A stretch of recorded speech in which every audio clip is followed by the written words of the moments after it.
প্রতিবাদের অনেকগুলো ভাষা থাকে, অনেকগুলো মাধ্যম থাকে। তার মধ্যে একটি হচ্ছে গ্রাফিতি বা দেওয়ালচিত্র।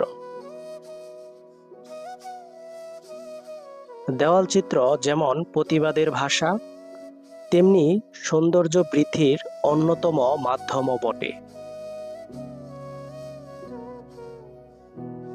সৌন্দর্যপ্রিয় ভান্নারার একঝাঁক তরুণ ছাত্র সমাজ তাদের নিজ উদ্যোগে এলাকার বিভিন্ন স্থানে আঁকছে গ্রাফিতি বা দেওয়ালচিত্র।